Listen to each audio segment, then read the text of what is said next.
War would be with us forever. Famine would be with us forever. Inner demons, revenge, dominance, sadism, always will be problems, but the problems can be solved. The better angels of our nature, self-control, empathy, moral norms. People think that democracy is itself a good idea, but we don't know what the magic formula is.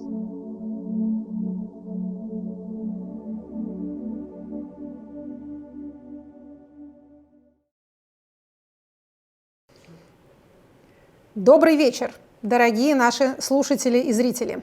Победив все возможные технические препятствия, мы начинаем наш разговор с Стивеном Пинкером, автором книги «Лучшее в нас», автором того труда, который вышел в 2011 году и был переведен на русский язык и опубликован в 2020. Так, прошу прощения. Еще не совсем все технические трудности, оказывается, мы победили, но теперь, наверное, все. Итак, этот радостный день настал. Автор книги у нас на связи. Я приветствую профессора Пинкера. Стивен, здравствуйте. Спасибо вам большое за то, что вы сумели, нашли время и желание с нами поговорить. Поверьте, для нас это очень ценно. Я думаю, что 2020 – это самый подходящий год, когда такая книга о глобальном снижении насилия, о постепенном прогрессе человечества, об изменении его нравов, его привычек, его социальных практик к лучшему могла выйти именно в нашей стране. Уже были переведены и опубликованы многие из книг этого же автора, которые были написаны раньше, и даже некоторые, которые были написаны позже, но вот эта вот самая книга «Лучшее в нас» про добрых ангелов человеческой природы дождалась 2020 года для того, чтобы быть опубликованной. Я была ее научным редактором. На самом деле, в 2011 году книга вышла, в 2014 году я узнала о ее существовании, и в августе 2018 года издательство прислало мне первые переведенные главы для редактуры. Я должна сказать, прежде чем мы начнем наш разговор, что я думаю, что до того, как книга поступила в широкую продажу, я тот человек в Российской Федерации, который извлек из нее максимальную пользу. Потому что, во-первых, я везде ее пропагандировала и ссылалась на автора как на научный авторитет в подтверждение всяких своих мыслей и теорий. Кроме того, в процессе чтения я чувствую, что я получила значительное дополнительное образование. Во-первых, я выверяла все или почти все имена собственные, цитаты, библейские стихи. Благодаря этому я убедилась, что книги в Библии короля Джеймса и книги в синодальном переводе Библии не совсем совпадают. Кроме того, я, наконец-то, не боюсь этого признать перед всеми слушателями, поняла толком, в чем разница между средним и медианным. Это вроде как то, что мы все знаем, но на самом деле не очень себе наглядно представляем. А также, наконец-то, до меня, кажется, дошло, что такое случайное распределение на самом деле. И что это не то распределение, когда между точками одинаковое расстояние. Это нечто совершенно другое. В этом отношении книга Стивена Пинкера напоминает не только те шедевры просветительской литературы, с которыми я ее сравниваю в своем предисловии, но и другую книгу, которая, скажем так, проникнута, пожалуй, тем же просветительским духом, «Опыты Мишеля Монтэня». Если вы ее прочитаете целиком, то можно безо всякого знания греческого языка и латыни потом всю жизнь представляться большим знатоком античности. Кажется, Вильям Шекспир проделал этот фокус и с тех пор поражал наивных шекспироведов своими познаниями. Вот точно так же, если вы прочтете эту книгу до конца, то это хороший способ потом быть знатоком как социальных наук, так и нейропсихологии, освежить свои знания об истории человечества. И, в общем, не то чтобы больше можно ничему не учиться, но, по крайней мере, скажем так, производить впечатление человека широко образованного у вас получится гораздо лучше, чем до прочтения. Так что могу порекламировать эту книгу как такой, скажем так, не то чтобы легкий, но увлекательный способ подарить самому себе дополнительное образование. Последнее, что скажу в этом своем предисловии, я уже сказала Стивену до того, как мы вышли в эфир, что я рассматриваю эту беседу как персональный подарок мне за все мои труды. Поэтому, вот знаете, как некоторые выигрывают в лотерею ужин с Уорреном Баффетом. Вот я выиграла беседу со Стивеном Пинкером. Поэтому я буду задавать те вопросы, которые мне представляются важными, увлекательными, а все остальные, ну, значит, вот, будут наблюдать за этим. Дорогой профессор, давайте мы вот после этого моего, так сказать, увлекательного монолога все-таки приступим к нашим вопросам. У нас будет некоторое время с вами, потом мне покажут вопросы от наших слушателей, которые смотрят трансляцию, и мы постараемся ответить и на них тоже. То есть я не все это время заберу себе. Скажите, пожалуйста, вот первое, с чего мне хотелось бы начать. Вы тоже уже вздрагиваете при слове «оптимизм». Вас не раздражает восприятие этой книги как вот такой вот песни о том, что все могло бы быть хуже, и раньше было хуже, поэтому наши нынешние несчастья не заслуживают особенного беспокойства? I think of the message of the better angels of our nature and of my following book, Enlightenment Now, not so much as optimism, but as awareness of facts. Because I tell my story in the better angels of our nature with graphs that show violence of various kinds going down. You look at the graphs. I looked at the graphs the very first time and was surprised because my own impression of the course of history was that everything got worse. It's an impression that is easy to get from the news, from journalism, because journalism is a non-random sample of the worst things happening on Earth at any given time. The good things that happen, such as a country that does not have a war, that is not attacked by terrorists, that does not have a famine, that's not news, so you don't read about it. It's only when you look at data that plot the percentage of deaths from warfare, from homicide, from capital punishment over time, which count both the bad things that happen and the opportunities for things to happen. That's when you realize that there have been declines in violence. So the main message is not to look at the bright side, see the glass as half full rather than half empty. It's to be aware of facts that you can get from data, but that you can't get from the news. Понятно. То есть звание главного оптимиста современности вас не очень раздражает?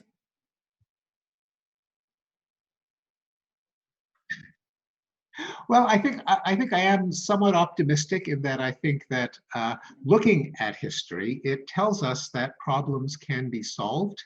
In the past, people may have thought that war would be with us forever, that famine would be with us forever, but seeing how people in the past solved problems when they faced them gives us at least some courage to think that we can solve the problems of today. So there's that bit of optimism, but it's an optimism that is not a personality trait, a mental habit, but rather it's informed by facts that most people simply don't know. Most people don't, and I know this because I did a survey. If you ask them, do you think that deaths in war have gone up or gone down? People say they've gone up. They're wrong, they've gone down. Тут, как мне кажется, есть еще одна проблема. Когда люди слышат слово «тенденция» к уменьшению чего-то или к росту чего-то, они слышат на самом деле, что это нечто либо полностью исчезло, либо повсеместно распространилось. Поэтому, когда говорят, что стало меньше, например, межгосударственных войн, они говорят, а вот смотрите, Армения с Азербайджаном воевали прямо-таки на прошлой неделе. То есть люди слабо понимают, что такое тенденция. Тут тоже есть тут такая проблема. Я бы вот еще о чем хотела вас спросить. Я понимаю, что в этом году вы особенно много получаете вопросов, но вот смотрите, где все ваши долгосрочные тренды. Пришла пандемия, и все это развернуло, и теперь и голод, и одичание, и насилие, и массовые убийства, наверное, где-то за углом. Я бы хотела немножко пройтись по тем причинам, по тем факторам снижения насилия, которые вы указываете, и спросить вас о том, как вам кажется, они, что называется, выглядят в перспективе тех событий, которые сейчас с нами происходят. А вот вы говорили о том, что демократизация является некоторым фактором того, что государства меньше воюют друг с другом. И кроме того, она является фактором снижения насилия внутри социумов, внутри сообществ. Скажите, пожалуйста, как вам кажется, нынешние демократические институты, репрезентативная демократия, будет как-то видоизменяться в связи с тем, что люди во многих странах как-то бывают ею недовольны? Либо она, по вашему мнению, уступит место каким-то другим формам социально-политической организации? Yes, you have identified perhaps the biggest misunderstanding of the message of the better angels of our nature and of my subsequent book on progress, which is the confusion of reduction in a bad thing with disappearance of a bad thing. So something can go down without it hitting zero. That is, there are still wars, but they're fewer than there used to be, and the wars are less destructive. So even Nagorno-Karabakh, which was a terrible war, but still it does not compare to, say, the Russian involvement in Afghanistan in the 1980s or the American involvement in Vietnam in the 60s and 70s. The wars are shorter, they kill fewer people, and there are fewer of them. But that's the problem with getting your view of the world from the news. It looks exactly the same when you read the news. There's a story, there's a war. If there are no numbers, you don't know how severe it is. And if you don't see the numbers on the number of countries that don't have wars, all the countries in Africa, like Angola and Mozambique and Sri Lanka in Asia, those are not news because nothing happens, but they should be news because it's an important discovery that the number of countries that don't have wars has increased.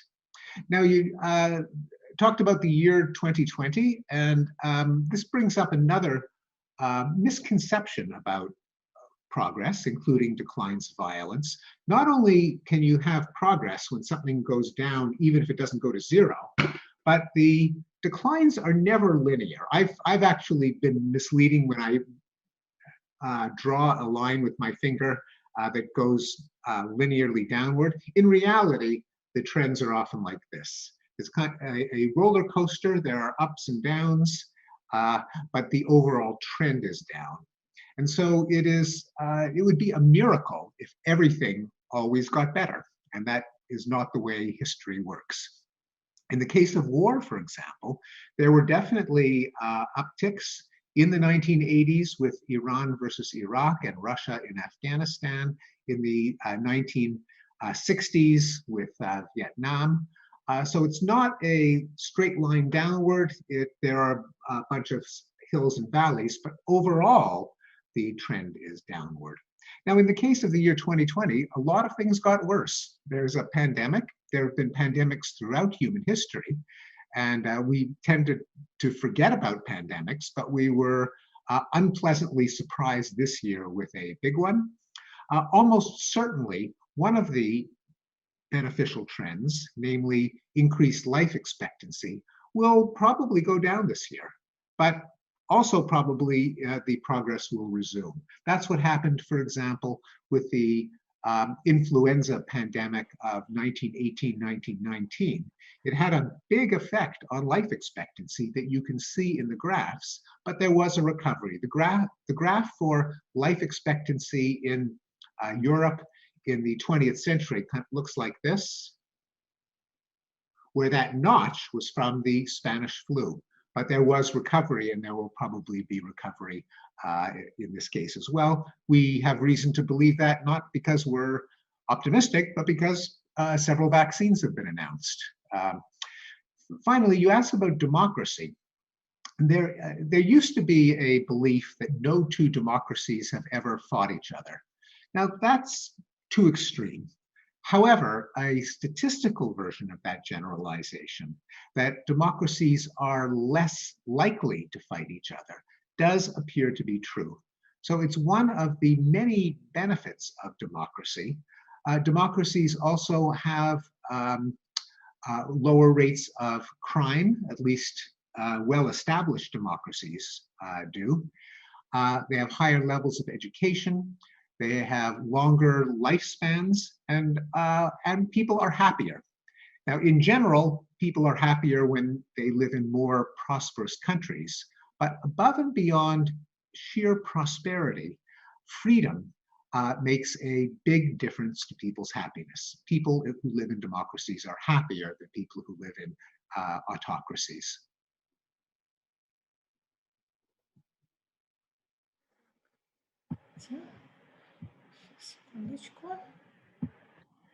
Хорошо, то есть вы не предполагаете, что, например, под влиянием ощущения, что с чрезвычайными ситуациями, такими как пандемия, автократии справляются лучше, чем демократии, мир наполнится автократиями, и они начнут воевать между собой.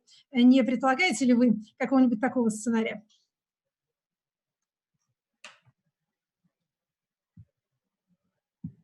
Not necessarily. I don't think we've seen that happen.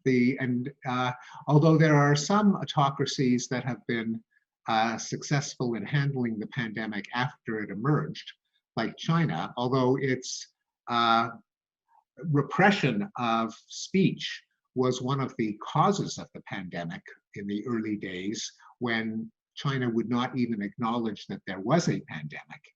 Since then, they've done a good job at clamping down, but so have many democracies like Germany and South Korea and New Zealand. And some autocracies have done a terrible job, like Iran and Venezuela. So it's too early to tell, but we have not seen a major movement away from democracy in the year 2020. There have been threats to democracy over the preceding decade. Between 2010 and 2020, the world moved back from democracy somewhat, but it was not initiated by the pandemic. От себя добавлю, что то же самое отношение к свободе слова, которое не давало Китаю сначала признать существование пандемии, и сейчас вызывает некоторое недоверие к их отчетам об успехах, потому что мы никогда не можем точно знать, насколько это все правда. Еще That is true. A very important point. That's why freedom of speech is so fundamental. Without it, it's hard to know anything about anything. Да, есть такая проблема. А вы сказали о том, что тенденции к снижению или к росту чего бы то ни было не представляют собой прямую нисходящую или восходящую линию. Не только в России, но и в других странах люди могут опасаться, что эти, так сказать, разрывы или эти, скажем, аномалии на этом графике могут носить не только хронологический, но и географический характер. То есть, скажем, в одних странах, в развитых странах, будет мир, гуманизм и высокая цена человеческой жизни, а другие провалятся в черную дыру истории, и там будут темные века и война всех против всех. Возможно ли это? Или, как вам кажется, глобальные тенденции настолько глобальны, что они затрагивают всех, а не только, например, богатых, развитых и демократичных? Many of the trends are global. The most dramatic one is the decline of extreme poverty. I don't talk about that so much in Better Angels, but I do talk about it in the subsequent book. But the rate of extreme poverty has been going down, and that's because in poor countries, in Asia and in Africa and in Latin America, there has been a big decline in extreme poverty. It's also true in war that in general, since 1945, most wars take place in poor countries. Now, that wasn't true in the past. World War II and World War I had the world's richest countries fighting each other. After World War II, that changed. And it was in Africa, in Southeast Asia, in Latin America, that wars were fought, usually civil wars. But after the collapse of the Soviet Empire and the end of the Cold War, that has changed, and there are fewer wars in the global South, in the developing world, what used to be called the Third World, like Africa, like Southern and Southeast Asia, like Latin America. Another trend is literacy has increased in poor countries, and life expectancy has greatly increased in every country, including the poorest countries. So in fact, if anything, some of the trends are even more powerful in poor countries than rich countries, such as an increase in standard of living, where China, for example, has become middle class. The United States and in Europe, many of the people in the working class and lower middle class have not seen their standard of living increase. They have been pretty flat, partly because in countries like China and Vietnam and Bangladesh, manufacturing has taken away jobs from Europe and the United States. Скажите, по вашему мнению, все-таки спрошу о том, что нас здесь не может не волновать. Россия достаточно богатая и достаточно грамотная для того, чтобы не стать исключением из этого общего тренда? Well, Russia, many people have noted that Russia is a paradox because there are high levels of education, there are fantastic natural resources, but there are worrying trends toward autocracy.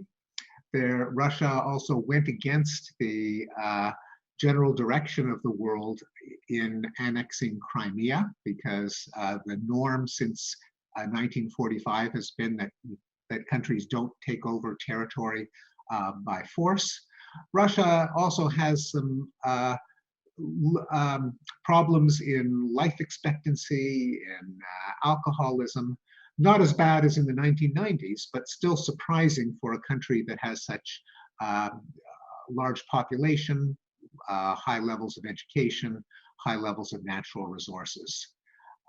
So I think there is hope for Russia. There are tremendous resources, but there is I think there is the impediment of autocratic tendencies, autocratic government that can stand in the way of the free exchange of ideas, criticism of those in power that's always necessary for progress.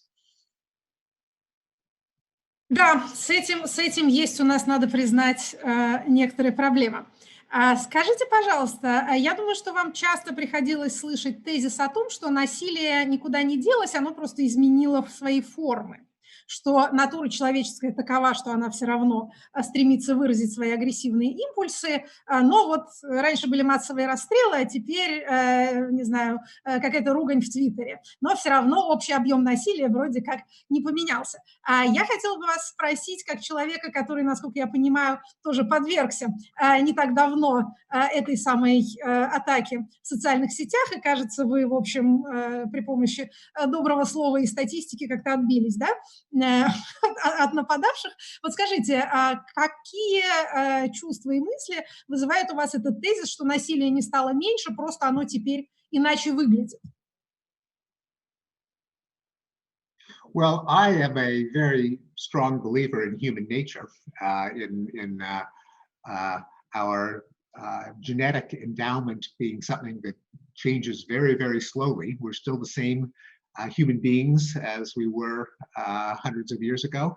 And in fact, I wrote a book called The Blank Slate, defending the idea that there is such a thing as human nature. But human nature does not consist of overt behavior, of reflexes. We're not robots. It consists of emotions and motives and drives And human nature is complicated. We have many things that are going on inside our head that push and pull. We have a desire for revenge and aggression and dominance. We also have self-control. We have empathy. We have moral norms. And at any given time, which of those prevails will depend on the culture and the values of that historical period. Now, in the case of violence, I think it's important that we don't get carried away by our metaphors. So we say that someone attacks someone on Twitter. That's still very different than taking a knife and plunging it into someone's heart or to shoot them in the head. And if there's been a change where it used to be that violence consists of shooting someone or crucifying or burning them at the stake, and now it consists of saying mean things on Twitter, well, you could call them both violence, but they're very, very different.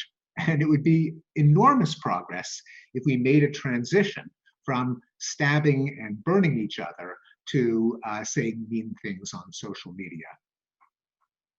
Да, мне тоже всегда казалось, что этот сорт насилия, так называемая травля в интернете, как она не ужасна, все-таки оставляет вам больше опций. А если вас, например, убили и закопали, то у вас уже не так много дальнейших сценариев поведения. А тут у вас есть выбор. Можно, например, гордо уйти из социальных сетей, можно отвечать и ругаться в ответ. В общем, много всего можно сделать, но, по крайней мере, у вас есть масса вариантов.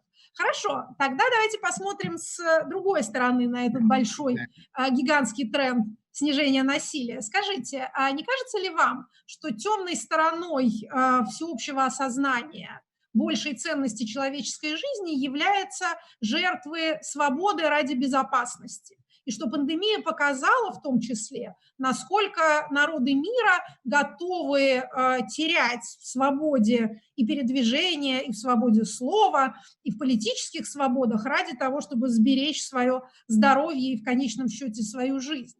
Вот об этом я хотела бы вас спросить. И еще о другой темной стороне, как мне кажется, того же процесса, всеобщей слежки и всеобщей прозрачности. Люди жертвуют не только свободой, но и приватностью, тайной частной жизни ради того, чтобы чувствовать себя более комфортно или более защищенно. А как вы думаете, это связанные вещи? Или, скажем так, обязательно ли это условие? Для того, чтобы жить дольше и безопаснее, нужно ли жертвовать и своей приватностью, и своей свободой? Well, even the staunchest advocates of freedom will repeat the cliche, your freedom to swing your arms ends where my nose begins. That is, freedom is not the same thing as anarchy, because one person's freedom can impinge on another person's freedom. And so if you believe in freedom, you can't allow anyone to do anything they want. That's why we have government, that's why we have the rule of law. And in the case of a pandemic, this is a debate that comes up in the United States, which I think is misguided. People say, well, it should be up to me whether I wear a mask, whether I go to a social gathering. It's my own personal freedom. The fallacy is it's not just you, because disease is contagious. If you go out without a mask, if you congregate in crowds, it's not just you get sick, you're making everyone else sick. And so it is a legitimate constraint on freedom to prevent one person from harming other people. Now, there can be trade-offs. Sometimes a dictator can use the promise of protecting people as a way to protect their own power. That is the danger. It is one thing to prevent people from killing each other. It's another to prevent people from challenging the government. And that's where that is the line that we have to be careful not to cross. Now, historically, people they do value security often more than freedom. And I think the example of Russia in the 1990s is a good illustration, where after the collapse of the Soviet government, there was a period of chaos, of anarchy, and violent crime went way up. And I think part of the popularity of Putin, of the not so democratic style of government, is people were sick of the crime. And they were happy to sacrifice some freedom so that the streets would be safer. I think it's gone too far, but at least you could understand why it happened. The way I think about it, and the way I put it in the book, is that humanity always is always walking on a fine line between the violence of anarchy and the violence of tyranny. That is, you can get killed by other people. You can also get killed by the government. Democracy is a way of kind of steering a middle ground where you have just enough governance to prevent people from committing violence against each other without the government committing violence against its people.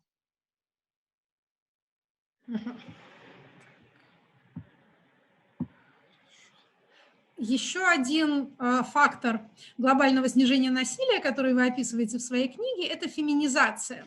То есть большее участие женщин и в социальной жизни в целом, и в политических процессах, большая их доля среди лиц, принимающих решения, как в бизнесе, так и в государственном управлении. Одновременно в той главе книги, которая говорит о насилии, вы очень выразительно описываете разницу между серийными убийцами, мужчинами и женщинами. Это такой запоминающийся пассаж.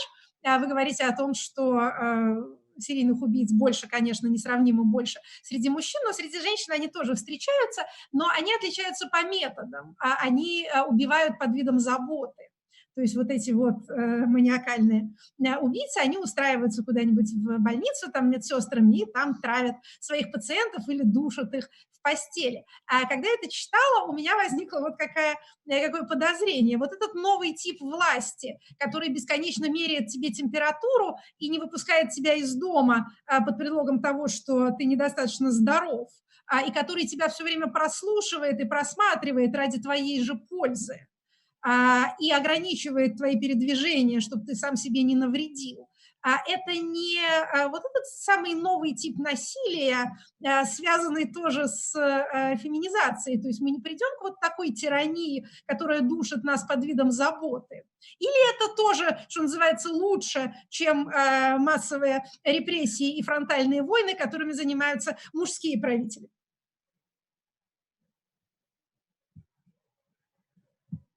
Yes, well, we have the expression in English, the nanny state, referring to a female childcare worker or grandmother, and it's used to criticize government regulations that protect people from themselves, like wearing a seatbelt in a car, having a smoke alarm in a house. As I mentioned, there is a big difference when it comes to infectious disease, and that is it's not just you, it's your ability to harm other people. So infectious disease, I think, is a different category where if we try to place the line between too much government and too little government, the fact that disease is contagious means that you can push it over toward more government control because you're protecting people against other people. It's not just yourself.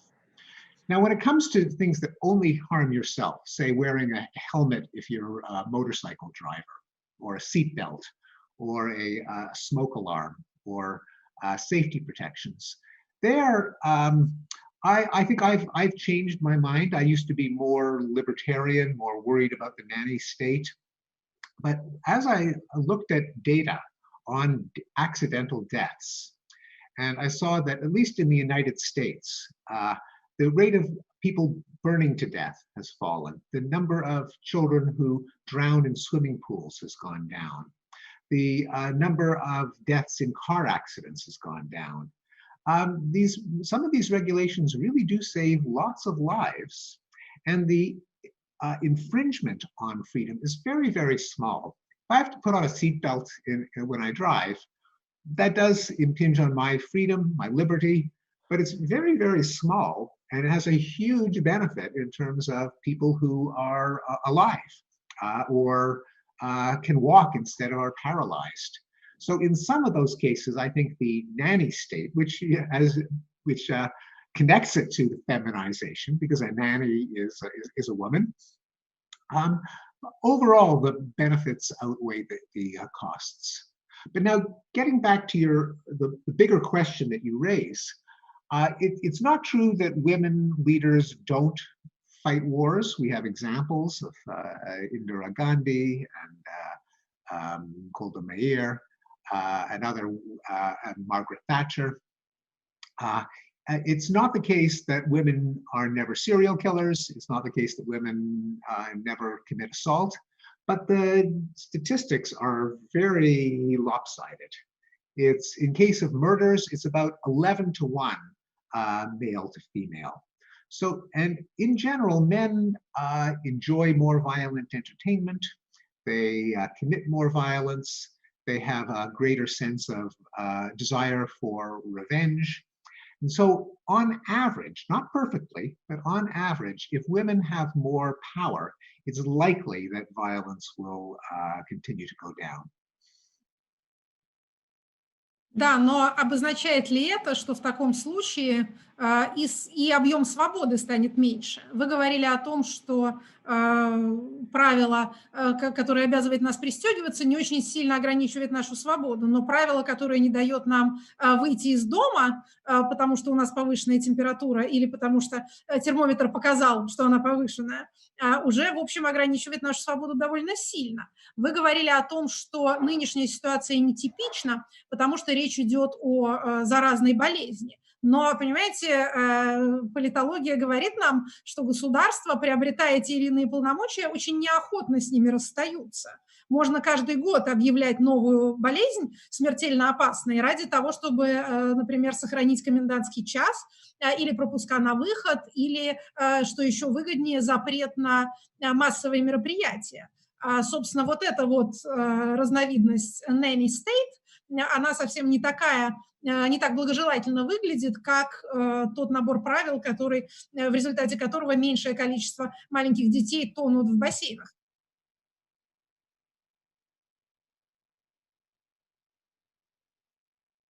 I agree with you, yes. I think that if governments have emergency powers to restrict people's freedom in response to some specific threat, like a pandemic, then there should be a limitation on how long the government can exercise that power. In English, it's sometimes called a sunset provision. Namely, when the sun goes down, the law is over. And so for government encroachments on personal freedom in response to an emergency, they should have a cutoff, a sunset. Because yes, you're right that there is a danger that the governments will use it as an excuse to increase their power. And in general, going back to the reason that we have government, it's to protect people against other people, but there's always the danger that the people will need to be protected against the government. And the whole basis for democracy is that government is in the service of the people. It's there to make people better off. The danger is that governments will try to consolidate their own power, and that's a constant danger. A robust democracy has safeguards and red lines against the government abusing its power, because I completely agree that is always a temptation. Хорошо. У нас пришли некоторые вопросы от наших слушателей, и они выгодно дополняют мой перечень факторов, потому что они тоже касаются тех факторов снижения насилия, о которых вы говорили. Один вопрос касается человеческой природы. Вы пишете о том, что в ходе эволюции, уже социальной эволюции, люди становятся менее агрессивными, потому что общество поощряет менее агрессивное поведение. Таким образом, те люди, которые его демонстрируют, они дают потомство, и их гены передаются дальше. Так вот, спрашивает наш слушатель, а вот сейчас, в нынешний момент человеческой истории, природа человека более наклонна к насилию или наоборот? То есть продолжается ли этот эволюционный процесс, или он каким-то образом остановился или развернулся назад?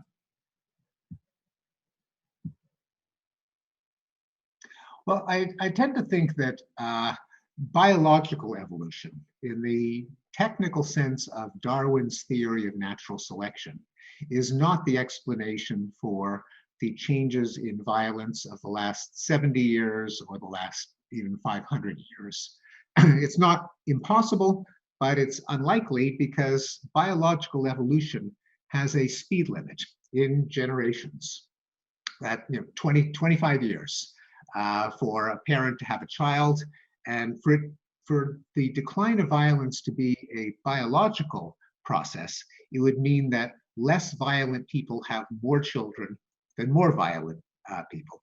I don't think that's the explanation. I mean, maybe over a span of 20,000 years or 5,000 years, but not over a span of 50 years or 100 years. There haven't been enough generations.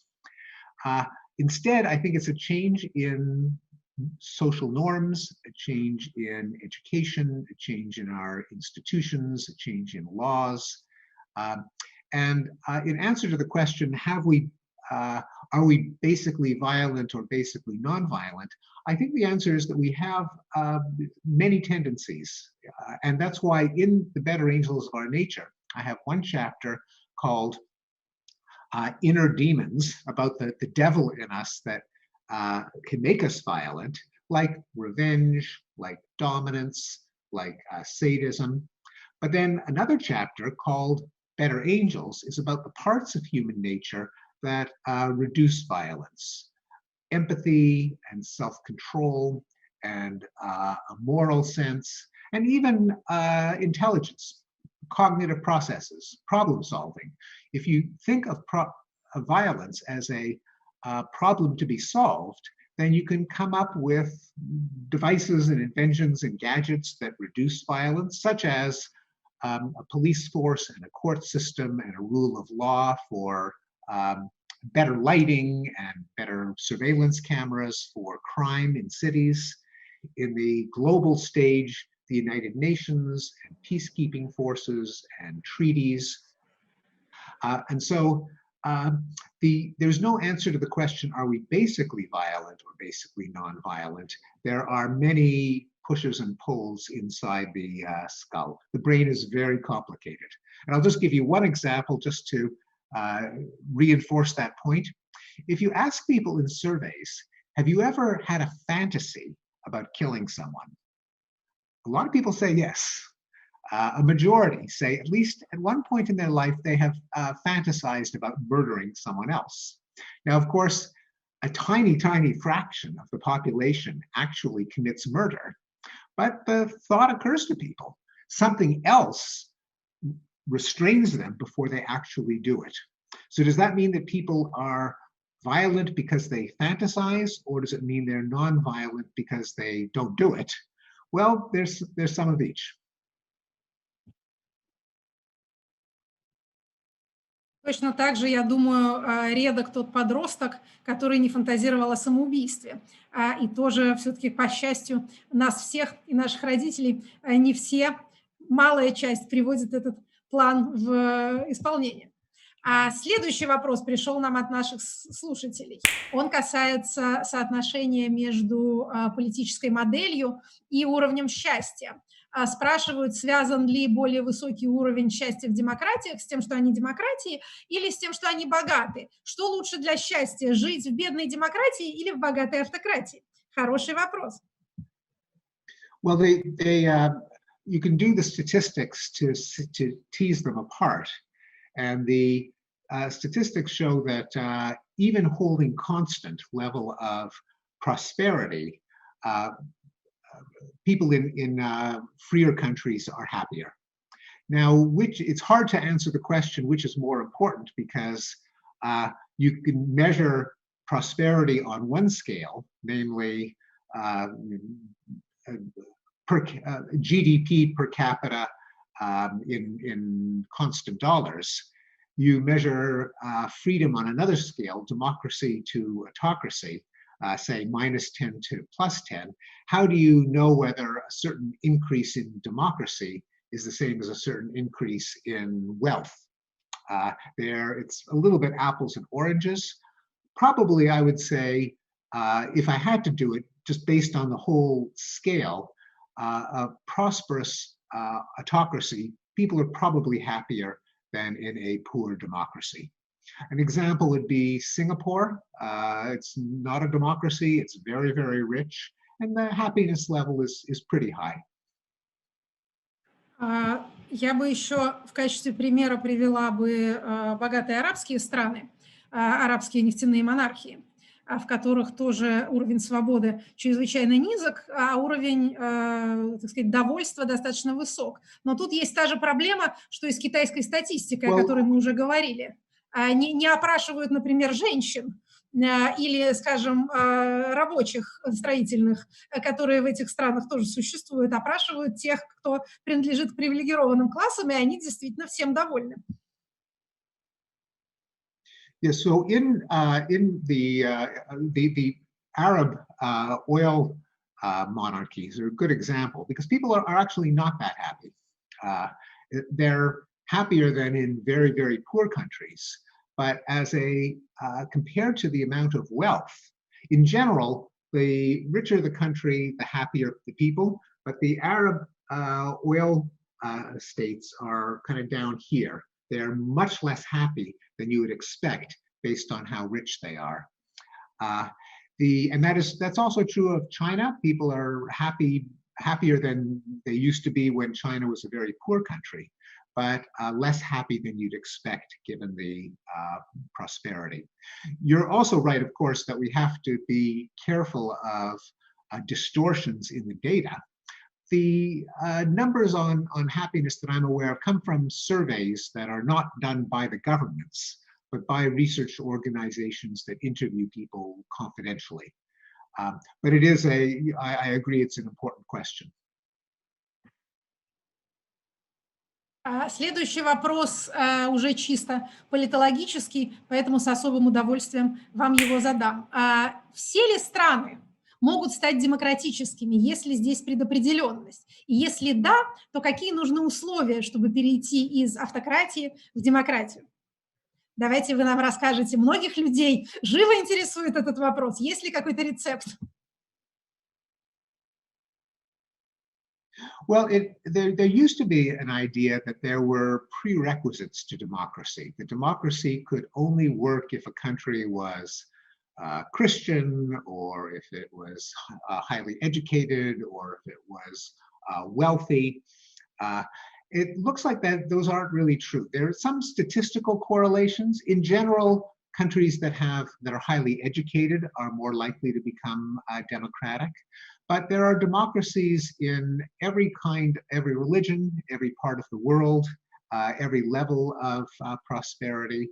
And I would say that any country can become democratic. Just as an example, Namibia, formerly Southwest Africa, it's a very poor country, but it is a democracy.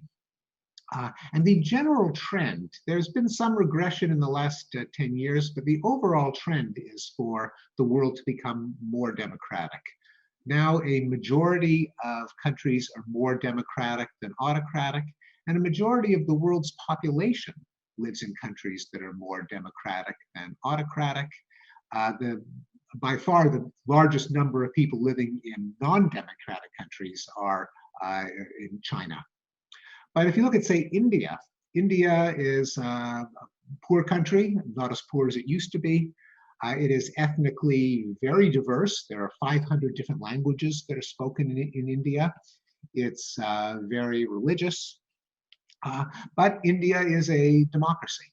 So it shows that a lot of the old cliches about democracy are not true. I think democracy can work anywhere. Если это так, тогда повторю вторую часть вопроса. Есть ли какой-то способ в стране авторитарной перейти к демократии? Есть ли какой-нибудь рецепт у вас, может быть, как именно это сделать? Sadly, no. We know one thing that does Я предвидела этот ответ.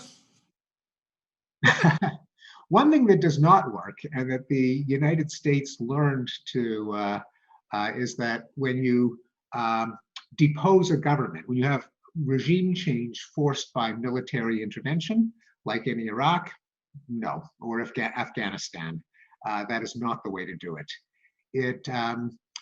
It's best done from within, from the grassroots. Probably there are successful examples, of course, in Eastern Europe, and in Latin America, in Eastern Asia, like Taiwan and South Korea and Indonesia and the Philippines.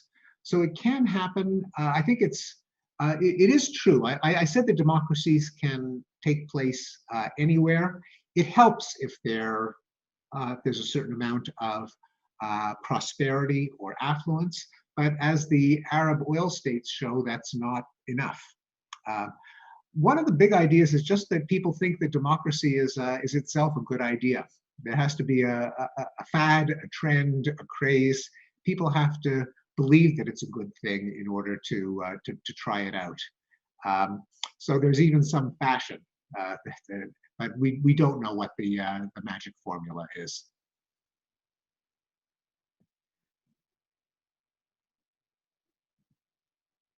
Следующий вопрос касается известной теории индейки. Слушатель спрашивает, раньше тоже были периоды мира между войнами.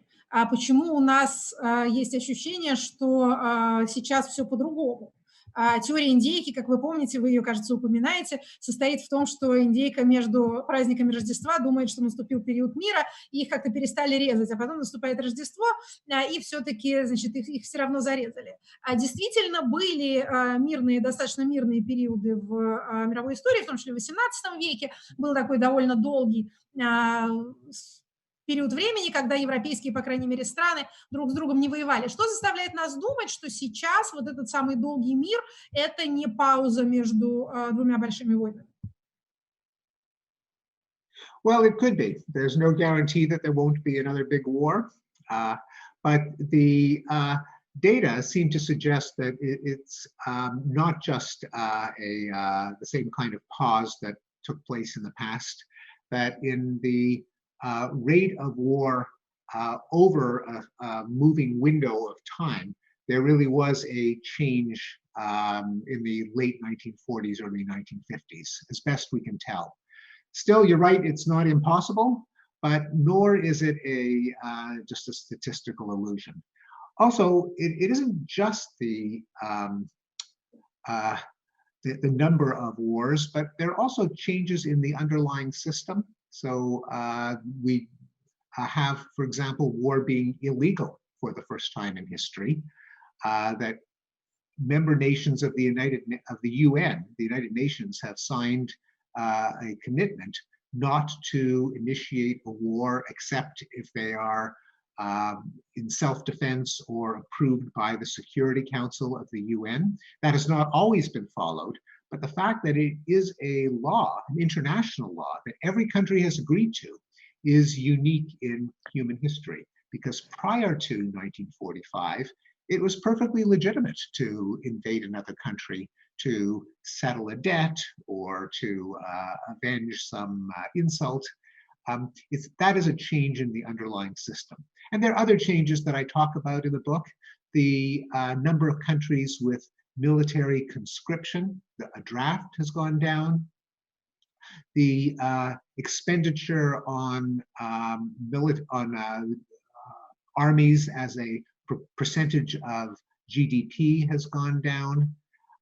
So there do seem to be changes in the underlying system, in addition to the fact that there are fewer wars. But again, this is no guarantee. There are no guarantees in history. There are no laws of a sudden qualitative change, but there has been a quantitative change.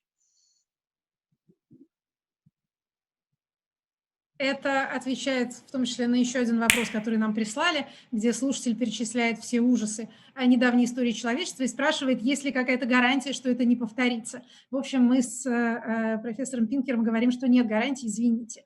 Есть вероятность, но никакого рецепта, никакой справки о том, что никогда больше не повторится то или иное неприятное историческое событие, мы вам тут не выдадим, извините. Значит, слушатели продолжают интересоваться все-таки политическими вопросами и спрашивают вас следующее. Скажите, как будет вести себя автократия, которая переходит к демократии? В чем вы бы видели признаки вот этой самой демократизации, о которой вы говорите, как о процессе почти универсальном? Well, it is true that that is a very dangerous and vulnerable period. Especially when it comes to crime, personal crime. Very democratic countries that have been democratic for a long time, like in Western Europe, have very low rates of crime. Autocracies often have very low rates of crime, but when countries are making the transition, crime can go up. And of course, Russia is in the 1990s is a prime example. So there is a vulnerability. Another example would be in Iraq and Afghanistan, where rates of violence went up, well, especially in Iraq. I think one of the lessons is that anarchy is a very dangerous situation, and that when a government makes the transition, it should still control law and order on the streets. It should not use government power to protect the government, but it should use government power to protect people against each other. The danger is that during the transition, there can be chaos, which can have many negative consequences. И часто встречающийся вопрос на сходную тему, что вы думаете о событиях в Беларуси? Является ли это признаком того, что вот этот внезапный расцвет массового насилия может случиться в самых неожиданных местах, или это вот этот вот временный рост насилия на пути к демократии, о котором вы тоже говорили? Каково вообще ваше мнение о происходящем? Yes, well, we unfortunately just don't know the answer because there's so much unpredictability, and there's no law of history that countries always become more democratic or become less violent, and there can be reversals. In the graph for war, for example, there was an increase in the 1960s of a lot of civil wars. In the case of crime in the United States, crime went up in the 60s, 70s, and 80s before coming back down. So there are overall trends, but on top of the trends, there's a lot of unpredictability. And will Belarus become like Czechoslovakia or Romania or Poland and have a more or less successful democracy, or will it stay in autocracy? It is hard to predict. Вот видите, дорогие слушатели, настоящие ученые не любят делать предсказания, особенно с точными именами и датами. Это не то, чем занимается большая наука. Тогда зададим еще вопрос общего характера. А существует ли корреляция между религиозностью и уровнем насилия? А есть ли религии, скажем так, которые больше провоцируют своих адептов к насилию, а другие менее? Либо вообще любая религия повышает или снижает уровень насилия? Вот такой вопрос. Well, there's no permanent answer to that question because religions change. Christianity used to promote a lot of violence in the Crusades, the 30 Years' War, and the other European wars of religion. Now, except for a few parts of the world, there are no longer wars between Protestants and Catholics or Orthodox and Catholics the way they used to be, because Christianity has changed. Christianity, with the reforms of the Vatican Council in the 1960s in the case of Catholicism, and just in the case of overall norms, the way people think about their God, religions have generally become more liberal, more tolerant. Now, that has not happened as yet in the Islamic world, and there are in many measures of violence indicators that the decline of violence that has taken place all over the world is slower so far in Muslim countries.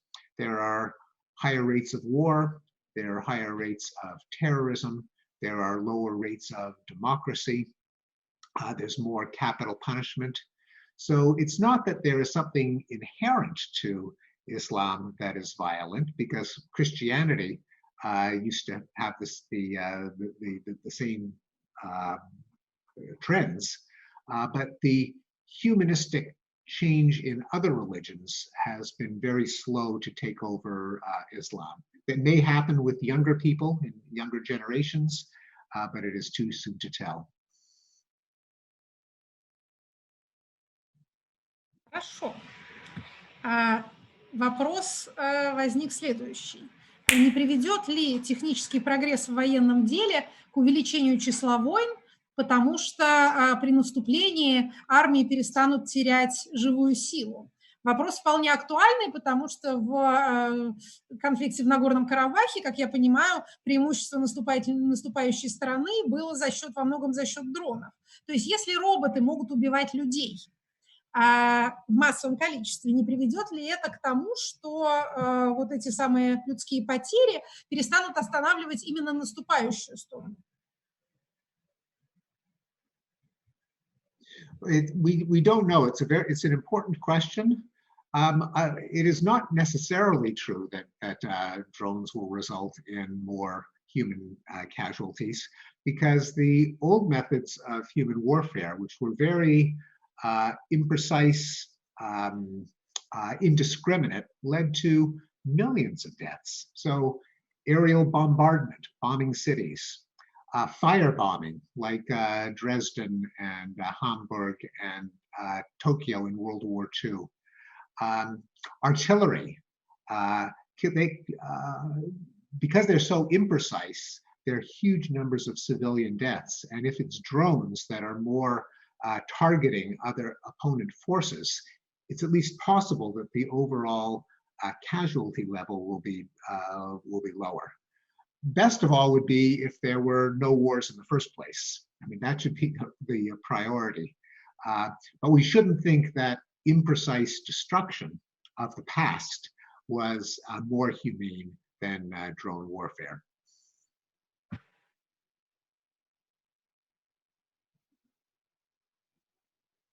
Вопрос о самоорганизации людей в пандемию.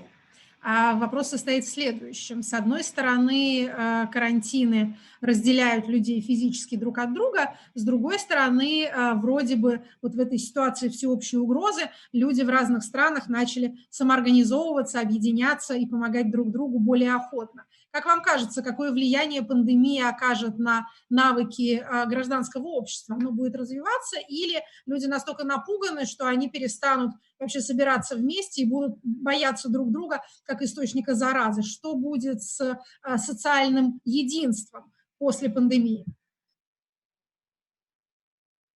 Well, we don't know. I think the big danger of the pandemic is not that people are hostile to each other because they might be carrying disease, but at least in the United States, people are hostile to each other because of the political divide, where the right wing, the Republicans, are hostile to masks, they're hostile to social distancing, and the tension has been on, are you in favor of regulations or are you opposed to regulations? Not, are you afraid of someone who might carry the disease or not? There was, early in the pandemic, there was a fear of xenophobia, that people would be hostile to Chinese, to East Asians. At least in the United States, that has been, well, there've been no immigration and no people crossing borders, but it's been less of a problem than our political divide.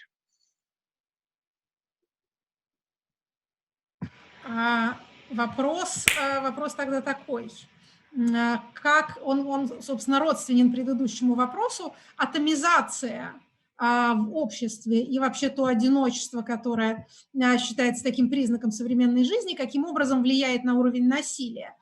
Люди больше отделены друг от друга, поэтому они меньше применяют друг другу насилие, либо атомизация способствует тому, что люди меньше друг с другом связаны, поэтому им легче быть агрессивными по отношению к кому-то, с кем у них нет устойчивых отношений.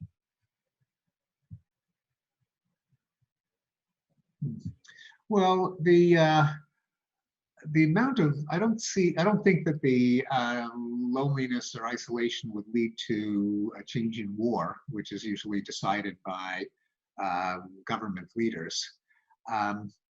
Нет, но это может влиять, например, на уровень преступности или... crime. I mean, it's possible in that a lot of crime consists of, especially a lot of homicide, murder, consists of men who are loosely acquainted, who they know each other, they're not close friends, but they get into an argument in a bar, they have a fight over a drug deal, they belong to rival gangs, and if everyone stayed home, then there would be less that category of crime, which is a very big category. And in fact, in the early days of the pandemic, there were reductions in crime just because people were staying home, so they could not get into fights on the street or fights in bars. So it is possible, but you know, I don't know. During the pandemic, we can't tell because it's such an unusual situation. But if people spend more time at home, will there be less violence, less crime? It's possible. It's a good question. I've never thought about that before. Вопрос, касающийся глобализации и мирового правительства. Тот вопрос, который мы бы, может быть, хотели задать Иммануилу Канту. Во-первых, как вам кажется, каким образом на глобализацию повлияла пандемия? С одной стороны, страны закрылись в своих национальных границах, прекратились почти путешествия. С другой стороны, глобальная информационная, например, повестка никогда не была такой всеобщей. И вторая часть этого вопроса: считаете ли вы возможным, может быть, по итогам пандемии, появление мирового правительства или каких-то универсальных органов власти? Более ли это вероятно теперь, после того, как человечество пережило всеобщую угрозу, или менее вероятно, и наоборот, национальные государства будут стараться сохранить те полномочия, которые они получили во время борьбы с вирусом? Yeah, it's a good question. There won't be a world government. That I'm confident. No world government. Will there be strengthened international cooperation so that, say, the World Health Organization has a bigger role? Will there be more sharing of technology, of vaccines, of data on epidemics before they become pandemics? There should be, because viruses don't care about national borders. And there are other problems that are inherently global. The most obvious other one is climate. Carbon dioxide doesn't care where the line is on a map. So those are two problems that require global cooperation. And there are others. Cybercrime, criminals who infiltrate networks and sabotage the internet don't care about national borders. Refugees, terrorism, trade, war. So these are forces that I think push the world toward globalization.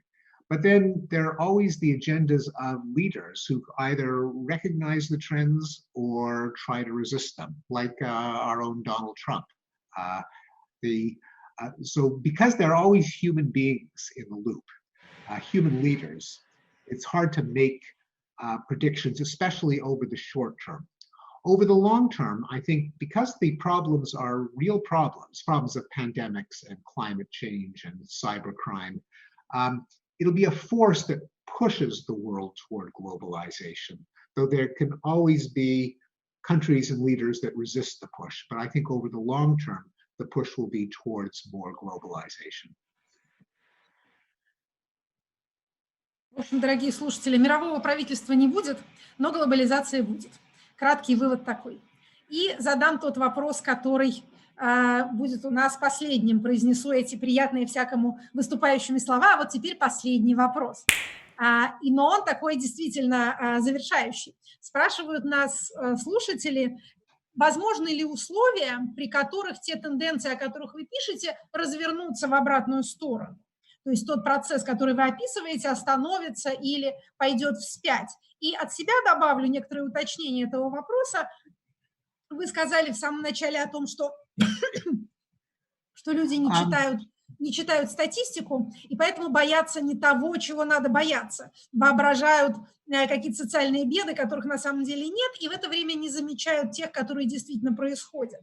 А вы написали книгу о тех позитивных тенденциях в развитии человечества. А чего надо опасаться? Вот в какую сторону надо смотреть, где может действительно происходить или приходить к нам что-то плохое?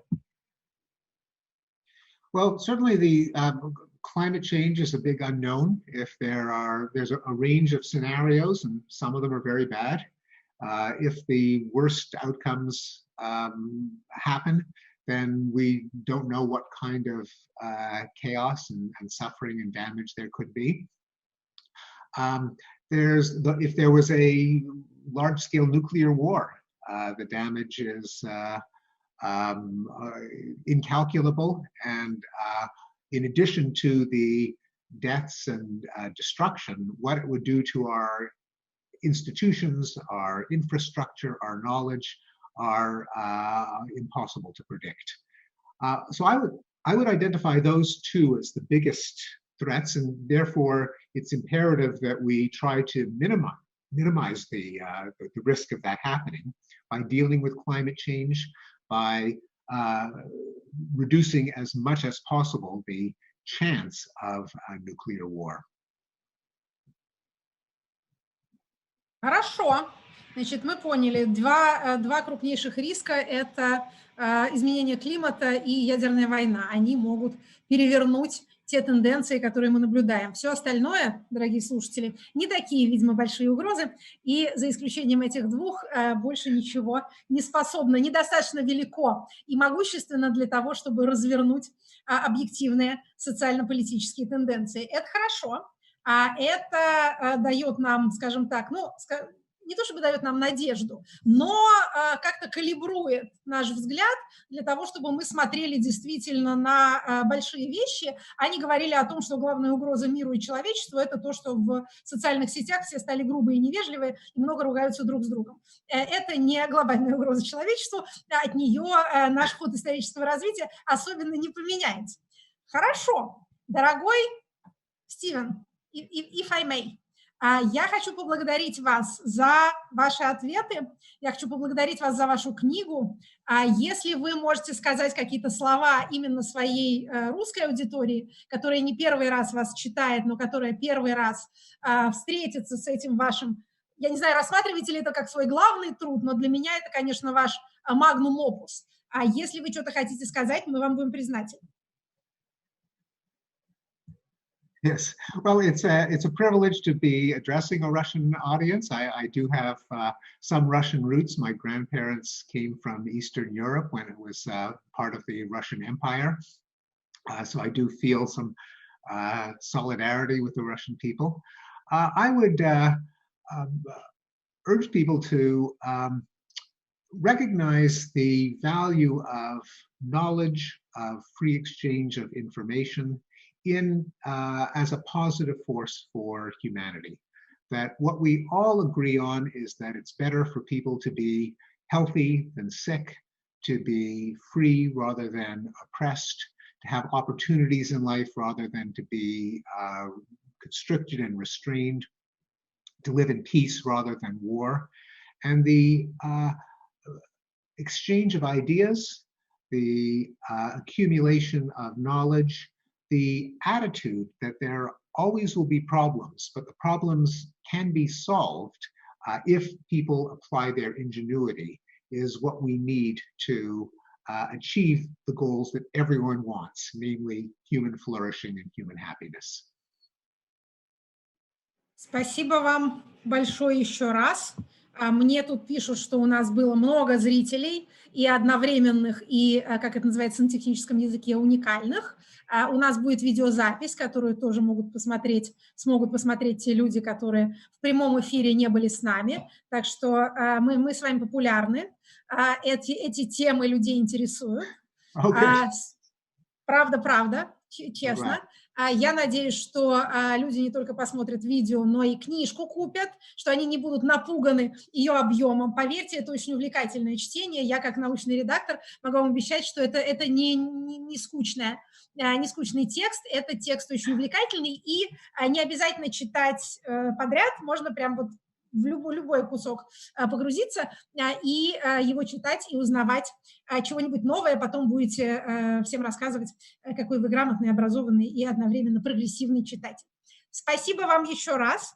Мы завершаем нашу триумфальную трансляцию. Спасибо переводчикам, им было нелегко, мы ценим их труд. Спасибо нашей технической команде, которая преодолевала все эти сложности. У нас будет запись, она тоже будет опубликована. Еще раз всем спасибо и всего доброго.